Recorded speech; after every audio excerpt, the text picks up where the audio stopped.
Listen, my children, and you shall hear of the midnight ride of Paul Revere. On the 18th of April in 75, hardly a man is now alive who remembers that famous day and year. Today, we're going to build Paul Revere in Pathfinder 2nd Edition on this episode of the Local Disaster Tour Guide.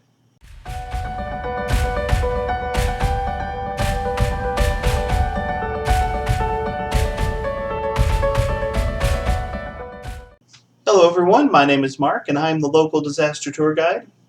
That's right, I am a storyteller, and, fun fact, one of my favorite holidays involves setting off comically absurd amounts of explosives. Is anyone surprised? Happy 4th of July, welcome to our channel where we talk about role-playing games like Pathfinder and Starfinder. Today, as a fun nod to the 4th of July, I am going to be doing a Pathfinder 2nd Edition character build inspired by the American folk hero Paul Revere. Paul Revere was made famous in a poem by Henry Longfellow about Paul Revere's midnight ride, where he and several other riders traveled from town to town warning America's Minutemen that the British soldiers were en route. Paul Revere was present for the first shots of the American Revolution, and thanks to Longfellow's poem, he has achieved something of folk hero status in American society. Outside of his involvement with the early days of the American Revolution, Paul Revere was also a silversmith and very successful American businessman, and probably most important to history, Paul Revere actually served as a spy for the Americans in the lead-up to the American Revolution. So today we're going to take a look at Paul Revere, and I'm going to offer my take on Paul Revere as a character in Pathfinder 2nd Edition. So let's get started. So let's talk about goals for this build real quick. First off, outside of his role as an American revolutionary, Paul Revere was actually most famous as a silversmith and extremely successful businessman.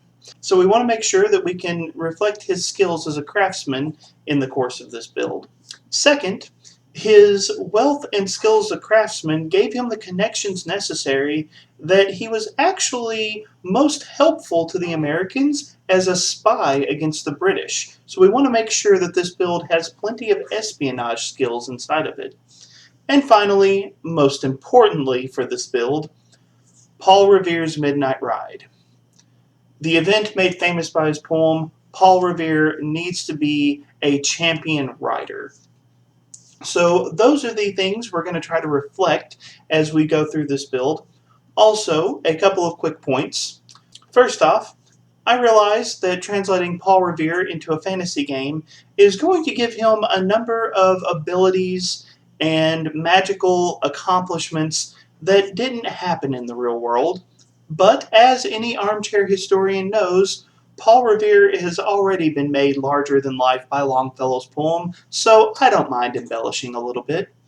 And secondly, the way Pathfinder 2nd Edition's character building works, I'm not going to be going level by level for this build. Instead, I'm going to be talking about different categories of the build and breaking it into different sections. So I'm going to talk about things like general feats, ancestry feats, and skill feats in groupings rather than going level by level, because one, it allows for a quicker video, and two, it actually helps you understand the choices that we're making in this build a little bit better. So when you create a character in Pathfinder 2nd Edition, you go through a process that Paizo calls the ABCs of character creation: ancestry, background, and class. For Paul Revere, we're going to be taking human for our ancestry, artisan for our background, and champion for our class. Let's dive a little bit deeper. For ancestry, Paul Revere was a human in real life, and there's not much in Pathfinder 2nd Edition that really makes us want to step outside human for our ancestry, so that's a very simple choice. When it comes to the heritage under human, skilled definitely feels like it's the best fit for Paul Revere. Now, the skilled heritage is going to give us a bonus trained skill and later bump that skill to expert for free. Our first instinct here would be to take crafting as our trained skill, but honestly, we're going to get that from other sources. So my pick for the skill under our heritage is deception. Being an expert in deception is going to be very useful when we become a spy later on in our career. Up next is our background, which is artisan. Again, this is a very easy choice for Paul Revere. In real life, he would have considered himself an artisan. This is going to give us the crafting skill and also training in guild lore. It's also going to give us a skill feat, specialty crafting.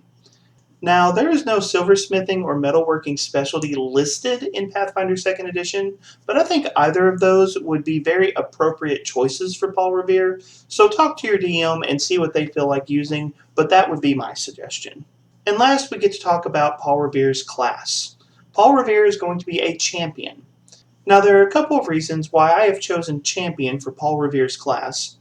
First and most important, we're going to pick up a divine ally, which is a steed that we get to ride. And given Paul Revere's Midnight Ride, we need to be the best rider that we can be. Champion is the class for that, so we definitely want to pick champion. And the other reason I feel like champion is going to be a good fit, there is a subclass for champion called the Liberator. It's the chaotic good variant, and it is the perfect representation of a folk hero fighting against a tyrannical government. So the Liberator champion, I think, is the perfect fit for Paul Revere and for our build. Every champion has to choose a deity, and since this is a 4th of July build, we're going to go with the Pathfinder minor deity Milani.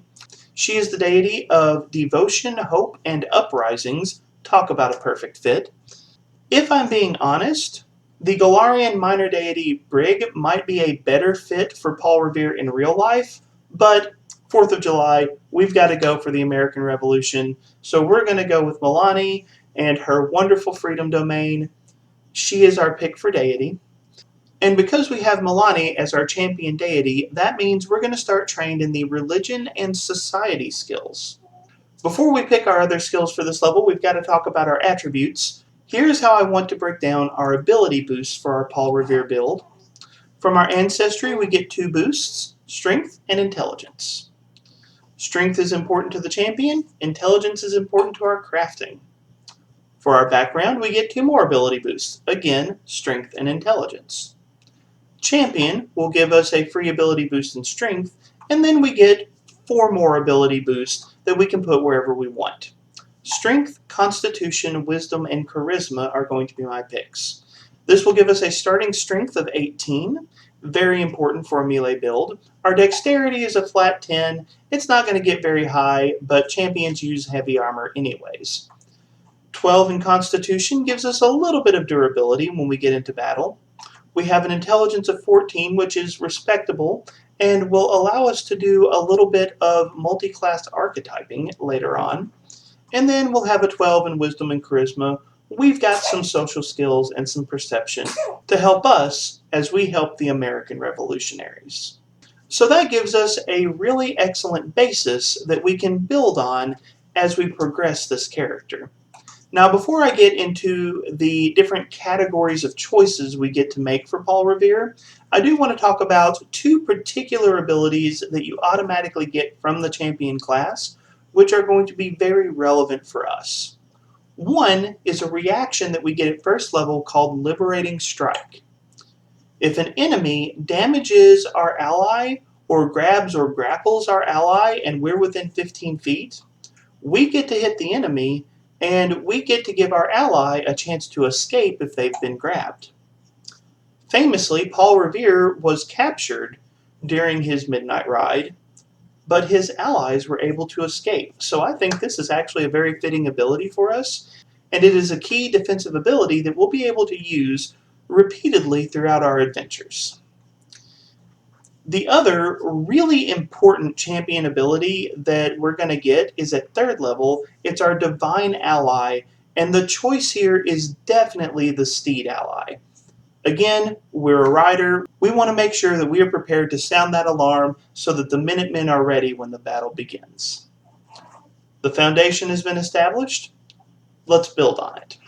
Now, one thing I don't want to dive in too deeply here, but it is going to be important as we portray this character. All champions have a code of conduct. It's known as the Tenets of Good. It is a belief system that they are required to uphold during the course of the game. Pathfinder 2nd Edition has done a good job of establishing how a code of conduct is built, and our code of conduct for Paul Revere sounds a little like this. Never perform an act that is anathema to your deity. Since we serve the deity Milani the Everbloom, that means that we never abandon those who are in need, that we never enslave or oppress others, and that we never harm the innocent. We are also required never to willingly commit evil acts. Because we are a liberator, we are specifically required to respect the choices of others, and we're not allowed to coerce others into a particular course of action, even if we think that it's what they should do. We are required to demand and fight for the freedom of others. We must never engage or countenance slavery or tyranny. We must confront oppression in all forms. We must defend the common folk. And we must overcome despair to achieve victory. Honestly, I think that this particular code of conduct fits really, really well for the American Revolution, and I think it is a perfect fit for Paul Revere. Nothing too complex here, but I figured I should establish that that is what the code of conduct for this particular champion build looks like. So now we're going to talk about the different categories of choices that we will be making throughout this character build. Like I said, I'm going to be talking about categories rather than going level by level, because I think it's easier to understand the choices that we're making when we look at them as groups. The first group that I'm going to talk about in this build is general feats. Now normally I would actually start with ancestry feats, but there's a choice that we're going to be making in general feats that will affect our ancestry feats. So I'm doing this a little bit out of order from my normal procedure, but I think you will understand why. The most obvious general feat that we need to take is the general feat Ride. This allows us to automatically succeed on checks to control our mount. Paul Revere's Midnight Ride, need I say more? The second general feat that I want to take is the Fleet feat. This improves our speed. We're on a mission to warn people about the British, and we need to move as fast as we can, so a little bit of extra ground speed is going to be beneficial to us. So the Fleet feat is a fantastic choice. Our third feat, and this is definitely going to be the most interesting choice, but stick with me, we're going to take Adopted Ancestry Dwarf. This is going to give us the ability to take ancestry feats as if we were a dwarf. Now, I realize in the real world, Paul Revere was not actually associated with any dwarven clans, but in Pathfinder and in fantasy RPGs in general, dwarves are often associated with incredible skill as craftsmen, so I feel like Adopted Ancestry Dwarf is an appropriate choice for our American craftsmen, and it's going to give us access to a couple of interesting ancestry feat options. At 15th level, we're going to take the general feat Improved Initiative. This allows us to react faster to danger, and reacting quickly is going to be important for someone who is on a mission where speed is of the essence.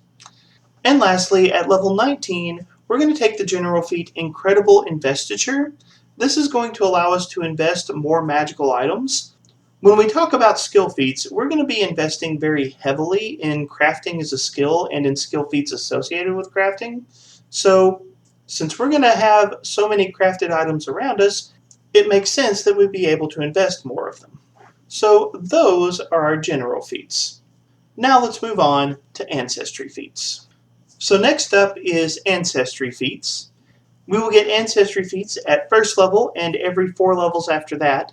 For our first ancestry feat, we're going to take Natural Ambition. This is going to give us an additional class feat of our choice, and we'll talk about that choice when we get to the class feat section of this video.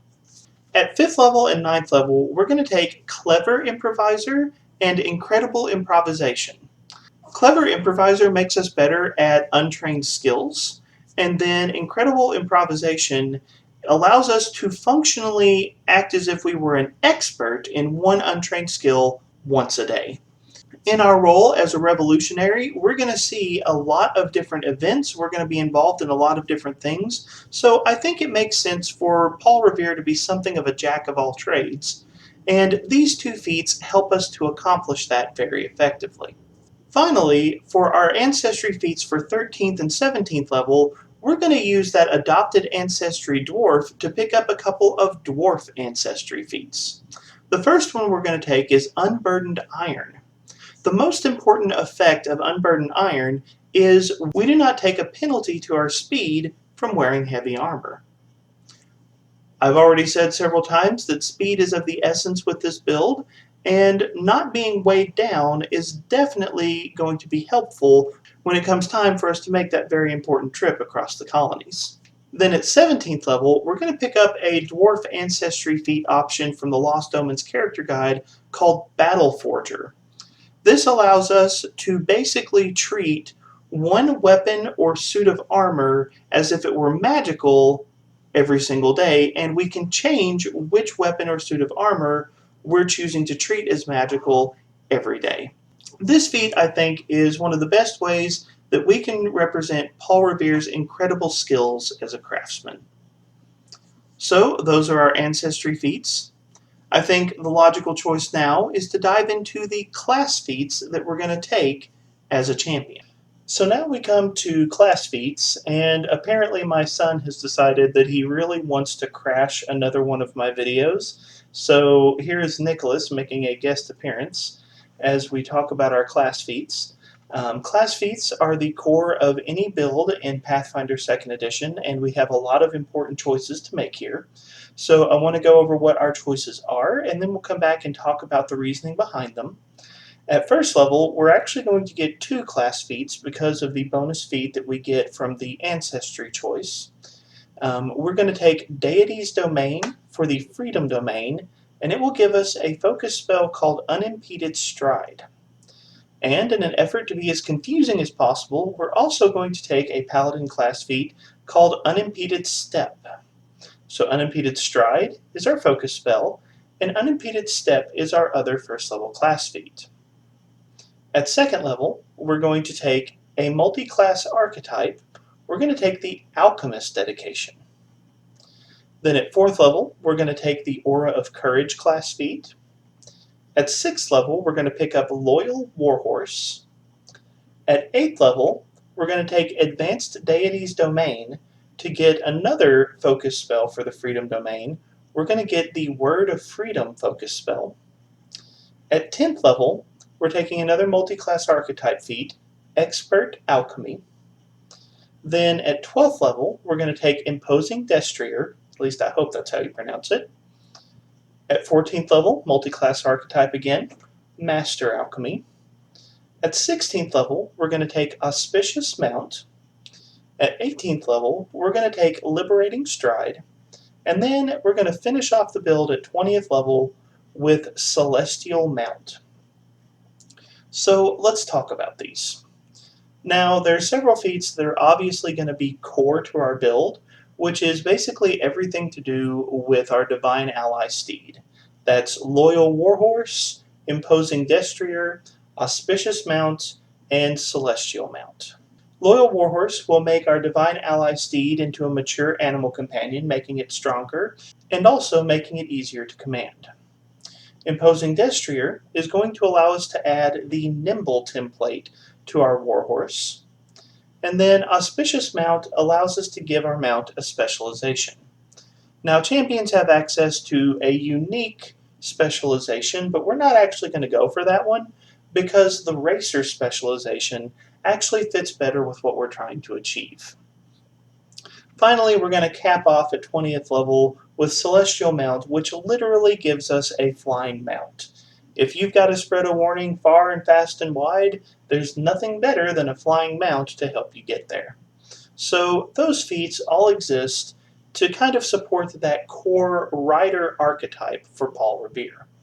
The second set of feats that you can really look at as a group is the Alchemist dedication feats. That's the Alchemist dedication at level 2, Expert Alchemy, and Master Alchemy. Basically, I did these because that's the best catch-all for Paul Revere's craftsman side. As I've said, Paul Revere was an incredible businessman. He did a lot with working with metals, not just silver. He did gold and iron and copper, and apparently established several important mills that were first in American culture. Paul Revere just did a lot when it came to crafting. And honestly, I feel like the alchemist dedication is the best way to reflect that. Not to mention, since we're going for an American Revolutionary build, and you really want to have some kind of gunpowder theme in there, the ability to use alchemist bombs as some of your alchemist formulas is going to be a really important choice for our Paul Revere build. Quick note, as a result of the alchemist dedication, we're actually going to pick up a bonus trained skill, and I'm going to recommend taking the medicine skill because, fun fact, Paul Revere was also a dentist, among other things. So that brings us to the other choices that we have. Deity's Domain and Advanced Deity's Domain is going to give us access to 2 focus spells. Now, you will want to read up on focus spells in the Pathfinder core rulebook because they operate just a little bit differently from other spells in the game. We're going to get Unimpeded Stride and Word of Freedom.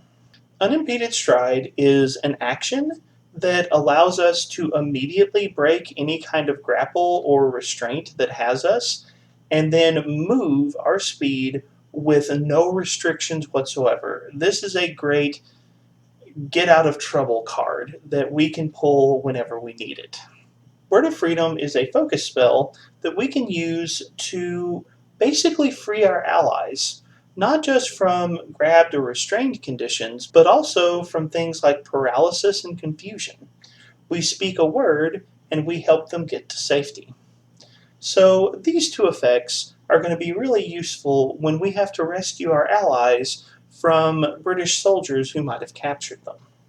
This leaves us with essentially 3 other feats. Now, one of them is Aura of Courage, which is a classic ability for paladins in other editions of this game. Aura of Courage in this game basically says that if you're ever frightened, you get to reduce the penalty from frightened by 1 step automatically. And for any of your allies who are within 15 feet, they automatically reduce their frightened condition by 1 step at the end of your turn as well. Your mere presence increases the resolve of your allies in the face of danger. One of the stories that I read about Paul Revere talked about how when he was captured during his midnight ride, that he was remarkably fearless while being held at gunpoint, so I feel like Aura of Courage is a very on-point ability for our Paul Revere build. Our other 2 class feats are going to be Unimpeded Step at 1st level and Liberating Stride at 18th level. Both of these class feats will improve our champion reaction, Liberating Step. Unimpeded Step basically means that our allies are not affected by difficult terrain when they are getting that bonus, and Liberating Stride says that our allies get to move half their speed instead of taking a single step. In combination, this serves as a great get-out-of-jail-free card for our allies.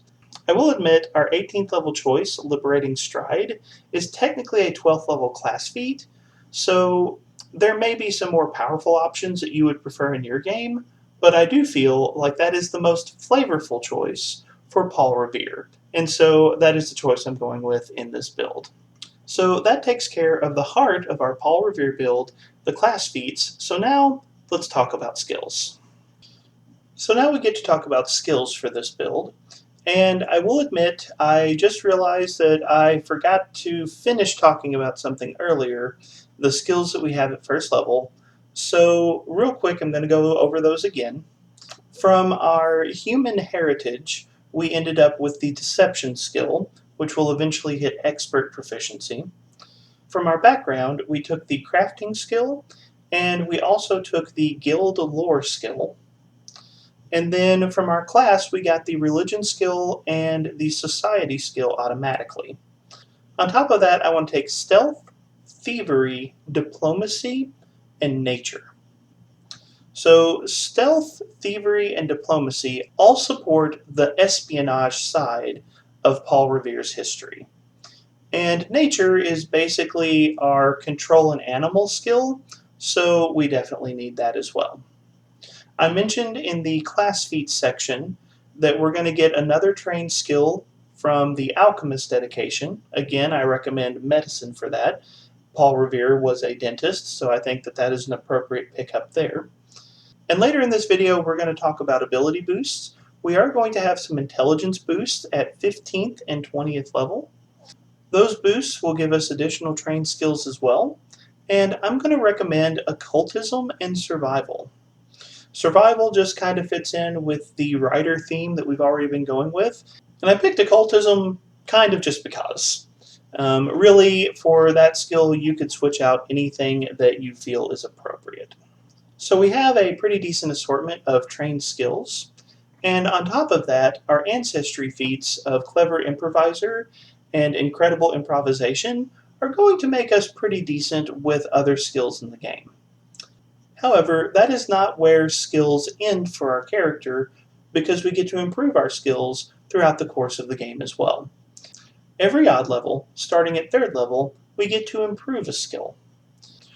We can use these improvements to take a skill up to Expert. Starting at 7th level, we can use it to take a skill up to Master. And starting at 15th level, we can use it to take a skill up to Legendary. This is mostly used to take your core skills and really push them and improve them. The core skills for this build are going to be crafting, nature, and society. So with that in mind, at 3rd level, our crafting skill will hit Expert, and at 5th level, our nature skill will hit Expert. At 7th level, we're going to take our crafting up to Master, and at 9th level, we're going to take our nature skill up to Mastery as well. At 11th and 13th level, our society skill is going to go to Expert and Master.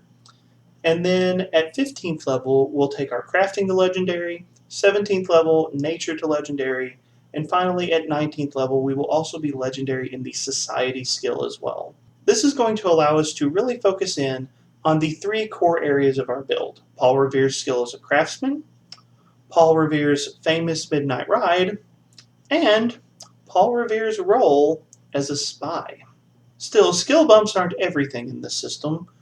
We're also going to pick up a series of skill feats, which we will talk about next. So, along with our skill increases, we also get to select a series of skill feats, which are going to improve our skill usage throughout the game. First, I'm going to go through the list, and then we'll go back and talk about some of the highlights and some of the choices that we made. Our background gave us the specialty crafting feat, which we're using for metalworking or silversmithing or something like that at 1st level. And then at 2nd level, we're going to take another crafting feat, which is quick repair. At 4th level, we're going to take the magical crafting skill feat. And at 6th level, we're going to take train animal. At 8th level and 10th level, we're going to take inventor and impeccable crafting, respectively. And then at 12th level, we're going to take read lips as a skill feat. At 14th level, we're going to take confabulator. At 16th level, we're going to take a legendary skill feat called craft anything. At 18th level, we're going to take streetwise as a skill feat. And then finally, at 20th level, we're going to take legendary codebreaker. So all of these skill feats are designed to improve our crafting, our nature, our society, and our deception checks just a little bit. Specialty crafting lets us pick an area of focus and gives us just a mechanical bonus related to that focus. And silversmithing or metalworking is the obvious choice for Paul Revere. Quick repair allows us to very rapidly repair damaged items. Magical crafting is going to allow us to create magical items. Inventor is a particularly powerful feat because we do not have to have formulas to create items. We can now invent our own formulas, meaning with a little time and ingenuity, we can create anything that our heart desires. Impeccable crafting is going to allow us to craft things a lot more efficiently.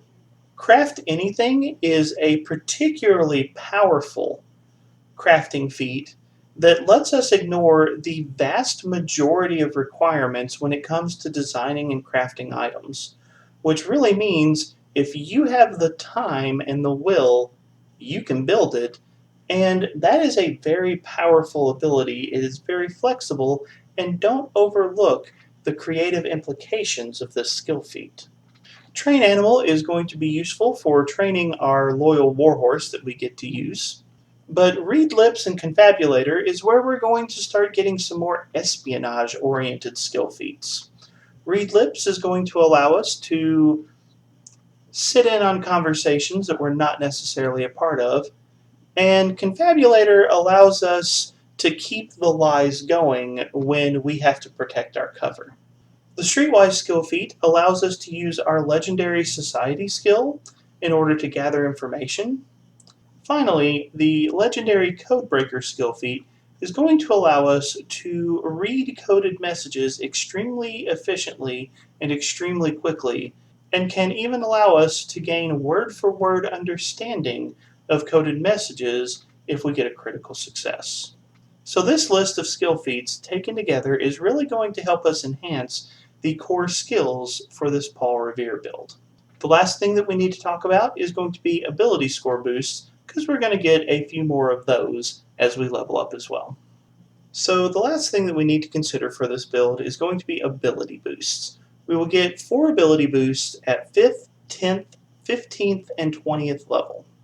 Now at each of those levels, we are going to be using one of our ability boosts on strength. It is important to remember that if you have an ability score of 18 or higher, boosts only give you +1 rather than +2. So our strength boosts are not going to be as large as they are for other abilities, but it is going to allow us to boost our strength as high as possible. So at 5th level, we're going to boost our strength, our dexterity, our constitution, and our charisma. At 10th level, we're going to boost our strength, our constitution, our wisdom, and our charisma. At 15th level, we're going to boost our strength, our intelligence, our wisdom, and our charisma.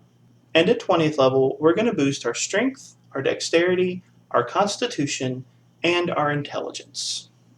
Thus, at the end of our build, we'll have the following ability scores before accounting for items.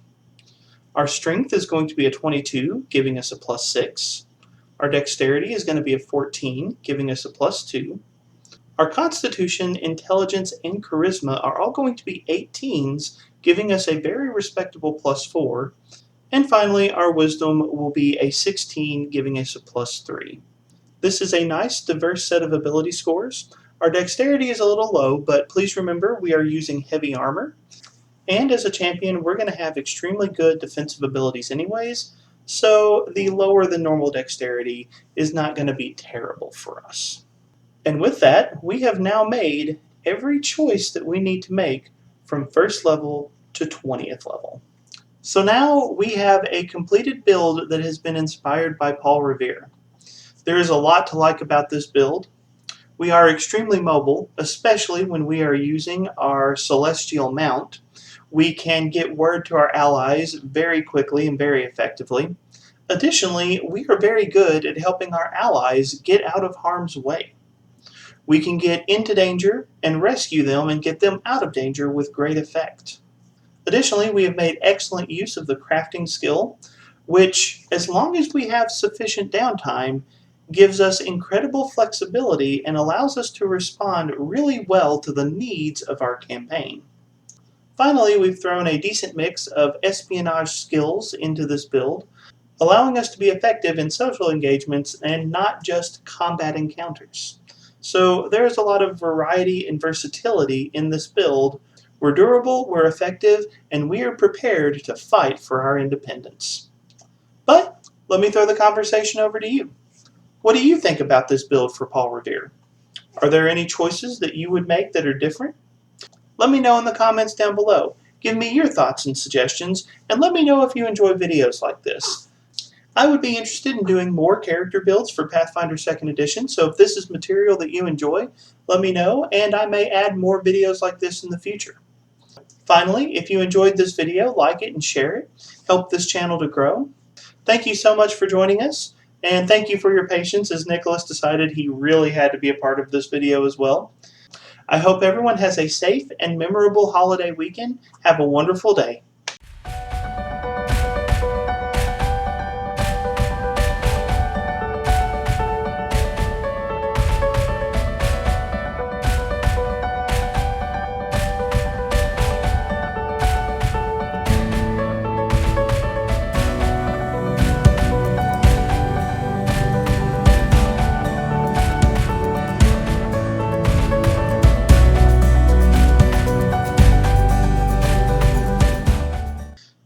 everyone, this is Mark with the post-credits volunteer shout-out. As you all know, I like to take a little bit of time at the end of every video to encourage you to be involved in volunteering. I serve as a chaplain and volunteer coordinator for a local nonprofit, so I get to see the real-world impact of volunteers every single day. I know that volunteers do make a difference and are a powerful part of the community. And for this particular shout out, I would like to talk about political volunteerism. Now, I know this is the internet, and I probably just started 800 fights in the comments. It's okay, it's good for the algorithm. We often hear about the importance of voting, and I don't want to belittle the importance of making sure your voice is heard on election day. But being involved in politics is more than just what happens inside a voting booth. Volunteering with political organizations is a powerful way to help shape the future and direction of your community. Volunteering with political groups can be a powerful way to help make a change in your community that you consider to be important. And let's be honest here, volunteering with those groups can go a long way to helping you understand the realities facing your community. Oftentimes, we like to paint an oversimplified picture of the political reality inside the United States. We may see this party or that party through a very narrow lens. Well, let me tell you, volunteerism is a great way to get a much better view of who those groups are and what those groups do to better their communities. If you want to become informed, getting involved in political volunteerism is actually a great way to learn about what's really happening. And, most importantly, it's a great way to add your voice to the conversation about the future of your community, your state, and even your nation. So in honor of 4th of July, let me encourage you, add your voice to the volunteers who are helping to shape our political future, but get out, make a difference, be a blessing to your community, and have a wonderful day.